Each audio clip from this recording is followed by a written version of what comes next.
Mind management, life transformation, power of thoughts आदि प्रेरणादायक एवं आध्यात्मिक वीडियोस के लिए सब्सक्राइब करें VK Kabir @free YouTube channel. और अक्सर आपने देखा होगा, क्योंकि जब मैं भीतर आ रहा था तो आप में से कई बच्चों ने मुझसे कुछ प्रश्न पूछे, जैसे कि सफलता को लेकर या अचीवमेंट्स को लेकर, या धन कैसे हम अधिक से अधिक अर्जित करें उसको लेकर। वैसे भी आप देखते होंगे कि YouTube पर जब वीडियोस देखते होंगे ना, तो YouTube पर जो वीडियोस के टाइटल्स या थंबनेल्स पर धन ज़्यादा मतलब दिखता है कि धन कैसे कमाएं, अमीर कैसे बने, रातों रात 24 घंटे में करोड़पति कैसे बने, तो ऐसी वीडियोस बहुत देखते हैं, है ना।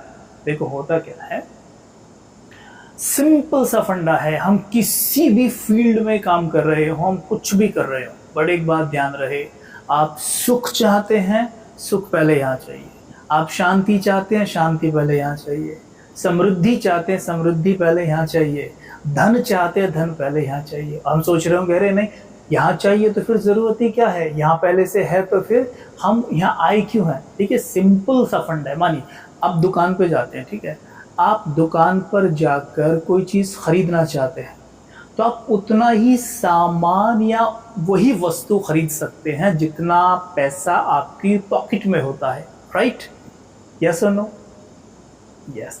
ठीक वैसे ही ध्यान देना, ध्यान से सुनना, ठीक वैसे ही जितनी यहाँ पर स्थूल धन आपने अर्जित किया हुआ है, उतना ही प्रकृति से आप अचीवमेंट्स खरीद सकते हैं। मतलब सीधी सी बात है कि जितना आपने खजानों को सफल यहाँ किया हुआ है, उतनी ही अचीवमेंट्स आप बाहर से अपनी तरफ आकर्षित कर सकते हैं। ठीक है, अगर मानो आपने यहाँ बहुत ज़्यादा अर्जित नहीं किया हुआ है, जैसे कई बार दुकान से भी हम वो चीज़ें खरीद लेते हैं जितना हमारे पास धन नहीं है, मतलब हम उधार ले लेते हैं। ठीक वैसे ही अगर आपने सुख शांति समृद्धि को यहाँ पर अर्जित नहीं किया है, मेडिटेशन से, अपनी थॉट पावर्स पर काम करके, माइंड पावर पे काम करके, एफर्मेशंस की प्रैक्टिस करके, मॉर्निंग मेडिटेशन करके, परमात्मा से कनेक्शन बनाकर हमने वो चीज़ें अर्जित नहीं की हुई है, और हम लगे हुए हैं, मेहनत कर रहे हैं, बहुत मेहनत कर रहे हैं कि किसी तरह ये चीज़ अचीव हो जाए, वो हो जाए, वो हो जाए, हो जाएगी, लेकिन वो आपको सुख नहीं दे सकती। ठीक वैसे ही जैसे उस व्यक्ति को सुख नहीं मिलेगा जो उधार सामान खरीद कर ला रहा है, क्योंकि उसके ऊपर कर्ज होता जा रहा है। वो चीज़ों को लाता भी रहेगा तो उन चीज़ों का सुख वो भोग नहीं सकता, क्योंकि उसके मन में ये चलता रहेगा, अरे मुझे भी इसका पैसा देना है। ठीक वैसे ही अगर हमने यहाँ काम नहीं किया हुआ है और हम बाहर से चीज़ों को अचीव करने के पीछे लगे पड़े हैं, पहली बात तो मिलेंगी नहीं, और मिल गई ना तो वो आपको सुख नहीं देंगी, अर्थात आपको समृद्धि फील नहीं होगी।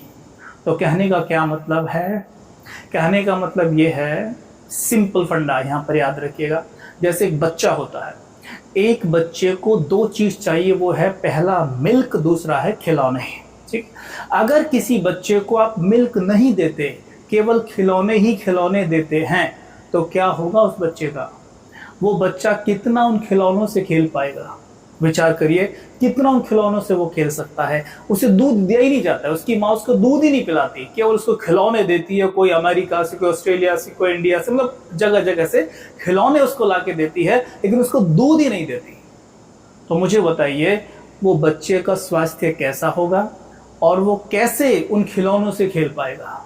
ठीक वैसे ही जब हम इस मन रूपी बच्चे को दूध नहीं पिलाते, अर्थात वही जो खजाने में बोल रहा था, शांति, पवित्रता, प्रेम, आनंद, शक्ति के खजाने हम जमा नहीं करते, इस मन बच्चे को इनफ मिल्क नहीं देते, तो इसे अगर आप बाहर से कितने खिलौने भी लाकर दे दो, चाहे वो गाड़ी है, बंगला है, टीवी है, फ्रिज है, एसी है, मोबाइल्स है, कुछ भी दे दीजिए, आप देखेंगे कि 1 घंटा, 2 घंटा, 3 घंटा, 3 दिन आप उस चीज़ को देख देख कर खुश हो सकते हैं, लेकिन उसके बाद फिर हमारे मन में ये चलेगा, बोर हो रहा हूँ, दूसरा खिलौना चाहिए। क्यों?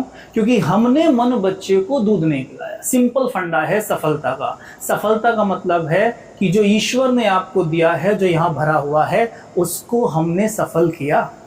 अगर उसे हम सफल करते हैं, जिसको हम कहते हैं अवचेतन मन में अथाह शक्तियाँ होती हैं, और उन शक्तियों को जगाने के लिए बहुत ज़रूरी है कि उन शक्तियों से रोज़ मिला जाए।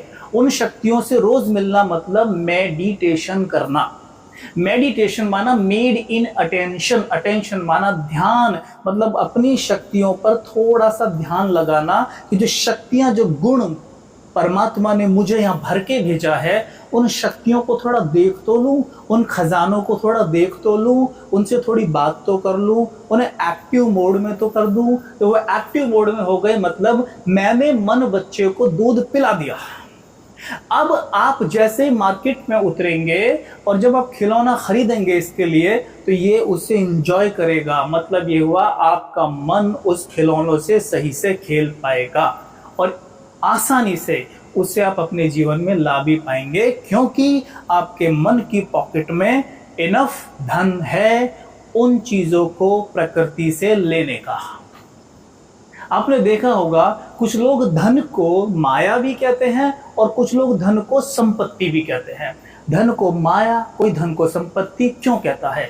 धन को माया तब कहा जाता है जब अपने ये जो आंतरिक शक्तियां हैं इन पर हम काम नहीं करते, यानी कि हम चरित्र पर काम नहीं करते, केवल चित्र पर हमारा ध्यान रहता है।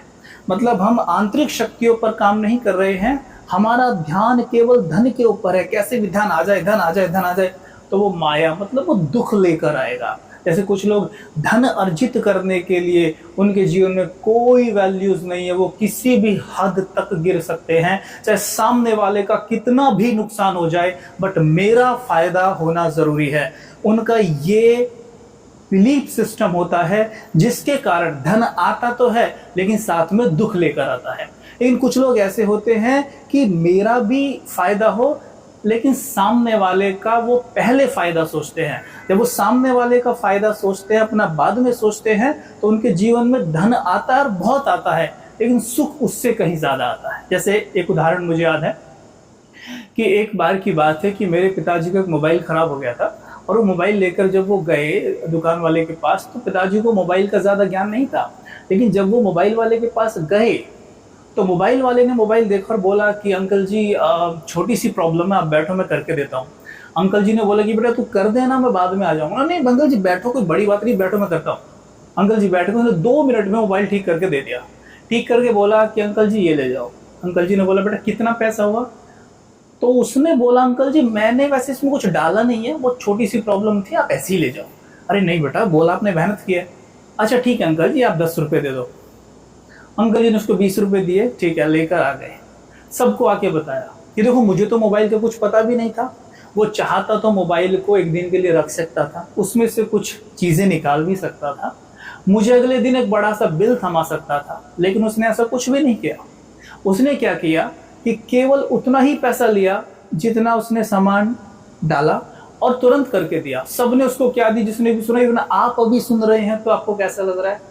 आप भी उसे क्या दे रहे हैं? ब्लेसिंग्स, है ना? बस तो अभी उसको ब्लेसिंग्स मिल रही हैं, लेकिन साथ में क्या हो रही है? माउथ पब्लिसिटी, मतलब उसके बिजनेस की एडवर्टाइजमेंट हो रही है। किसी के मोबाइल में कुछ भी होगा तो वो कहाँ जाएगा? उसके पास ही जाएगा ना। बस यही तो समझाना चाह रहे हैं कि अब क्या होगा, उसने दुआएं भी कमा रहा है, वो साथ में अपनी कैपेसिटी से ज्यादा धन भी कमा रहा है।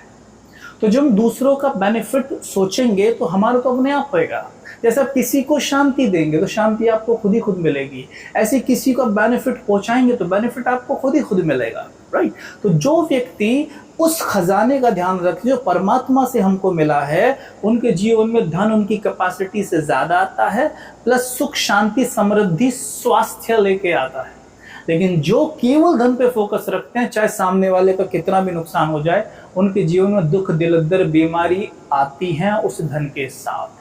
तो ये स्ट्रॉन्ग हमने अपना दृष्टिकोण बनाना है। सवेरे उठिए, रोज अपने आप से बातें करिए, अपनी आंतरिक शक्तियों से मिलिए जो भीतर भरी पड़ी है। शांति असीम भरी पड़ी है, प्रेम असीम भरा पड़ा है, सुख असीम भरा पड़ा है, पवित्रता असीम भरी पड़ी है, आइडियाज भरे पड़े हैं, सम्मान भरा पड़ा है। वो हर कुछ अंदर है, क्योंकि हम सभी भगवान के बच्चे हैं। हमारे अंतर मन में, अवचेतन मन में अथाह शक्तियां जो हैं वो परमात्मा की ही दी हुई हमें हैं। सवेरे उठिए, उनसे मिलिए, बातें करिए, स्माइल करिए सवेरे उठ के, और अपने आप से अच्छी अच्छी बातें करिए। परमात्मा को गुड मॉर्निंग बोलिए उठकर, और गुड मॉर्निंग बोलकर बोलिए कि हे ईश्वर, मैं आपका बच्चा हूँ। जैसे आप सर्वशक्तिमान हैं, वैसे मैं भी आपकी संतान होने के नाते अथाह शक्तियों से भरपूर हूँ। मैं देख रहा हूँ आपकी शांति, आपका प्यार, आपका सम्मान, आपकी पवित्रता जो मेरे अंतर मन में है वो एक्टिव मोड में है, तरंगों के रूप में वायुमंडल में फैल रही है, पूरे ब्रह्मांड में फैल रही है। मैं देख रहा हूँ जो मैं रेडिएट कर रहा हूँ वो कई गुना लौट कर मेरे पास आ रहा है। मैं देख रहा हूँ कि मेरा स्वास्थ्य बहुत अच्छा है, मेरा परिवार बहुत खुश है, मेरा बिजनेस बहुत अच्छा चल रहा है। मैं आपको दिल की गहराई से शुक्रिया करता हूँ।